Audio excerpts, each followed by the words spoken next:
الحمد لله رب العالمين والصلاة والسلام على سيد الأنبياء والمتقين أما بعد فأعوذ بالله من الشيطان الرجيم بسم الله الرحمن الرحيم وقال الله تعالى في كلام المجيد وأما السائل فلا تنهر صدق اللہ العظیم صدق رسولہ النبی الکریم الامین رب اشرح لی صدری ویسر لی امری واحلل عقدۃ من لسانی یفقہوا قولی مولاي صلی وسلم دائما ابدا علی حبیبک خیر الخلق کلہم هو الحبیب الذی ترجى شفاعته لكل هول من الأهوال مقتهم یا اکرم الخلق ما لی من ألوذ به سواك عند حلول الحادث العمم فإن من جودك الدنيا وضرتها ومن علومك علم اللوح والقلم ان اللہ وملائکتہ یصلون علی النبی یا ایھا الذین آمنوا صلوا علیہ وسلموا تسلیما الصلاۃ والسلام علیک یا سیدی یا رسول اللہ وعلی آلک واصحابک یا سیدی یا حبیب اللہ الصلاۃ والسلام علیک یا سیدی یا نبی اللہ وَعَلَىٰ آلِكَ وَأَصْحَابِكَ يَا سَيِّدِي يَا نور اللہ۔ یہ دوبارہ سلام کا نذرانہ پیش کرنا ہے اور کوشش کرنی ہے کہ دائیں بائیں نہیں دیکھنا۔ وہ حضرت آگے پڑھ بھی رہے تھے نا، تو زندہ ہے واللہ، تو زندہ ہے واللہ، میری چشم عالم سے چھپ جانے والے۔ وہ بھائی اگر آپ ان کو نہیں دیکھ رہے وہ تو آپ کو دیکھ ہی رہے ہیں، آپ ان کو نہیں دیکھ رہے لیکن وہ تو آپ کو دیکھ رہے ہیں نا۔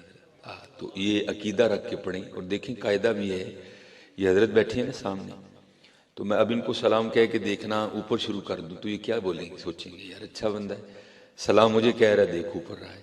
تو بھائی آپ بھی جن کی بارگاہ میں سلام پیش کر رہے ہیں توجہ بھی تو پھر انہیں کی جانب رکھیں نا۔ بس یہ ذہن رکھ لیں کہ میں نہیں دیکھ سکتا، اور اعلیٰ حضرت نے دونوں باتیں بیان کی ہیں۔ پہلے ہمیں عقیدہ دیا تو زندہ ہے واللہ، تو زندہ ہے واللہ، اور پھر جو ہماری کمی ہے وہ بھی ہمیں بتا دی، میری چشم عالم سے چھپ جانے والے۔ ہاں حضرت، اور اقبال نے کہا بھی تھا کیونکہ یہ کمی سب میں نہیں ہے، بڑے ایسے ہیں جن کو اللہ نے بڑی نگاہیں عطا کی ہیں۔ وہ اقبال نے کہا تھا نا، دلے بھی نہ بھی کر خدا سے طلب، کہ آنکھ کا نور دل کا نور نہیں حضرت۔ ہاں اس لیے ایک بار پھر درود و سلام، لیکن توجہ رکھنی ہے کہ میں پڑھ رہا ہوں اور حضور نبی کریم علیہ الصلوۃ والسلام سن رہے ہیں۔ الصلاۃ والسلام علیک یا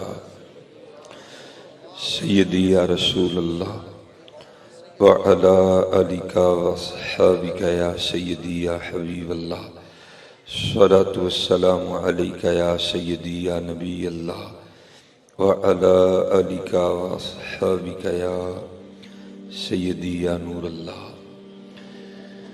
حضور نبی کریم علیہ السلام کی شان تو بہت بلند ہے نا۔ یہ حضور نبی کریم علیہ السلام کے غلاموں کے غلاموں کے غلاموں کے غلاموں کے غلاموں کے غلام ہیں، جن کو زمانے نے حضرت شاہ سلیمان توسی رحمۃ اللہ تعالی علیہ کے نام سے یاد رکھا۔ یہ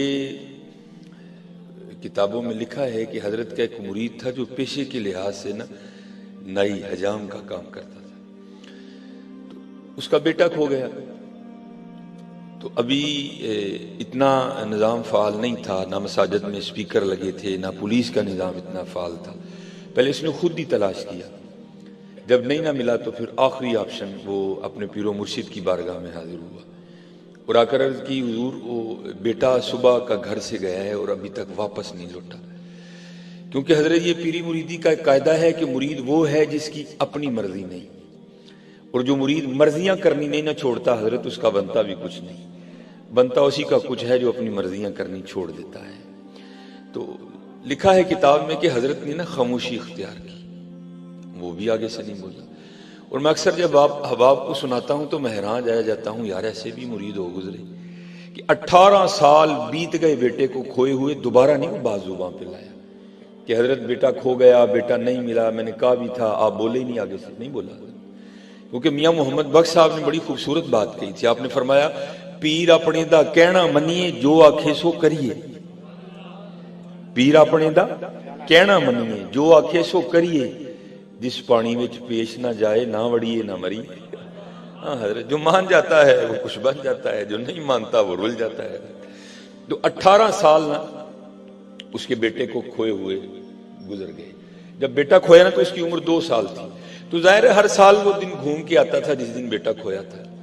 تو 18 سال بعد وہی دن تھا، وہی گھڑی تھی، وہ اپنے گھر میں بیٹھا تھا. اور آپ کو پتا ہے وَاعْلَمُوا أَنَّمَا أَمْوَالُكُمْ وَأَوْلَادُكُمْ فِتْنَةٌ وَاللَّهُ عِندَهُ أَجْرٌ عَظِيمٌ. کو بات ہوئی قبلہ شاہ صاحب کی، تو جو بیوی ہے نا وہ پھاٹی پڑی.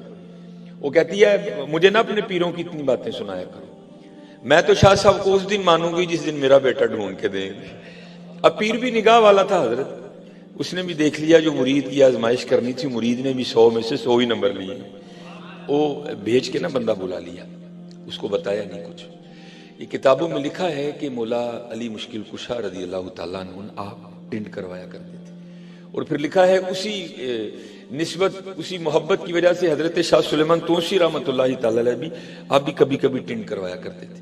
تو آپ نے نا مرید کو بلا لیا، سر سے وہ پگڑی شریف اتار کے نا، تو اس کو کہتے ہیں یار میرے بال کافی بڑھ گئے ہیں، تو تو میری ٹنڈ نہیں کر دیتا. تو اس کی تو موج ہو گئی. اور کیونکہ سنت ہے کہ دائیں جانب سے ابتدا کی جائے، اس نے جہاں وہ اس طرح تیز کیا اور دائیں جانب سے نا وہ سر مونڈنا شروع کر دیا. اب جو بیٹے کی جدائی کا زخم تھا نا، بیوی نے اس کو پہلے چھیل دیا تھا. اب اندر بیٹے کی اولاد کا ایک طوفان برپا تھا. پیر صاحب سامنے بیٹھے تھے، لیکن کیا کیا اس نے نا اپنی زبان کو اپنے دانتوں کے نیچے دے لیا کہ کہیں کوئی ایسی بات نہ نکل جائے کہ 18 سال کی محنت ہی رائے گا جائے.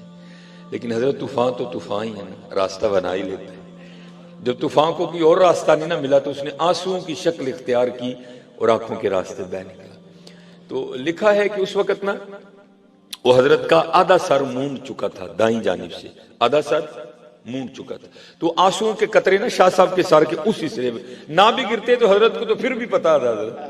تو جب وہ آنسوؤں کے قطرے گرے نا تو آپ نے وہ پیچھے دیکھا تو مرید رو رہا ہے. اسے پوچھتے ہیں اوے نائی بابیا تم کیوں رونے ہیں؟ تو پھر تو پھوٹ پھوٹ کے رویا نا. عرض کردہ حضور آج 18 سال ہو گئے بیٹا کوئی. آج بیوی نے تانا دیا ہے، کہتی ہے میں شاہ صاحب کو اس دن مانوں گی جس دن میرا بیٹا ڈھونڈ کے دے. وہ مرید تھا نا حضرت، اور ساتھ رو کے کہتا ہے حضور یہ وہ کہہ رہی ہے، میں نہیں کہہ رہا. آپ فرمانے لگے اس نے کون سا روز روز کہنا ہے، جا تو گھر، تیرے جانے سے پہلے پہلے بیٹا آ چکا ہوگا. وہ عرض کرتا ہے حضور کسی آزمائش میں نہ ڈالیے گا، اگر اس نے اب آپ کی جناب میں کوئی بے ادبی کی تو میں گردن بھی توڑ دوں گا. فرمایا لوڑ ہی نہیں پڑے گی، تو جا. وہ بھاگا حضرت. وہ کتنا بھاگے گا حضرت؟ بندے کا بھاگنا ولایت کی پرواز کے سامنے معنی کیا رکھتا ہے حضرت؟ بڑا بھاگا حضرت، بڑا بھاگا، بڑی جو ہے نا اس نے وہ دوڑ لگائی حضرت. لیکن جب گھر گیا نا تو کیا دیکھتا ہے کہ سارا گاؤں اکٹھا ہے، چھت پہ بیویاں چڑھی ہیں. بڑا حیران ہوا یہ بھائی یہ سارا گاؤں کیوں اکٹھا ہو گیا، تو یہ بیویاں کیوں اکٹھی ہیں.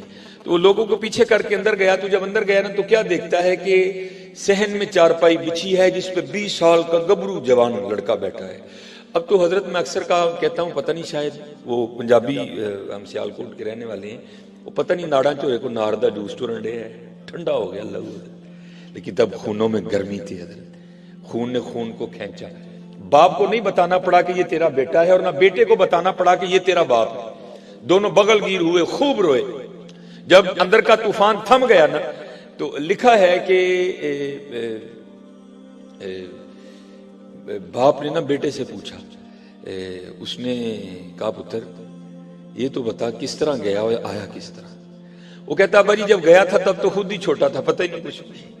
جب تھوڑا جوان ہوا، عقل تھوڑی آئی، تو میں نے دیکھا کہ میں سکھوں کے گھر میں ہوں. اور انہوں نے بھی کبھی نہیں کہا کہ تو ہماری اولاد ہے. وہ کہا کرتے تھے ہم نے تجھے مسلمانوں کے گاؤں سے اٹھایا ہے، لیکن یہ نہیں بتاتے تھے کہ اٹھایا کہاں سے. اگر بتاتے تو میں لوٹ آتا. اچھا بیٹا یہ تو ہوا جانا، اب یہ بتاؤ آنا کیسے ہوا؟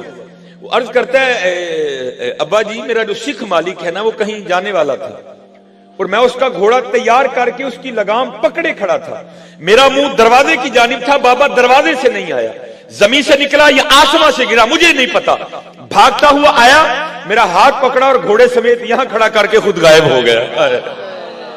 اب وہ مرید تھا نا، تو وہ پوچھتا ہے بیٹا اگر میں لے جاؤں اور بابا جی کی شناخت کرنی پڑے، پہچاننا پڑے تو پہچان لے گا؟ ہائے ہائے، تو وہ جواب کیا دیتا ہے؟ کہتا ہے ابا جی پہلی بات تو یہ بابا جی اتنے سونے ہیں ساری زندگی ان کی صورت مبارک نہیں بھولے گی، لیکن سب سے بڑی نشانی یہ تھی کہ آدھی ٹنڈ تھی آدھے سر پہ بال تھے۔ اللہ اکبر۔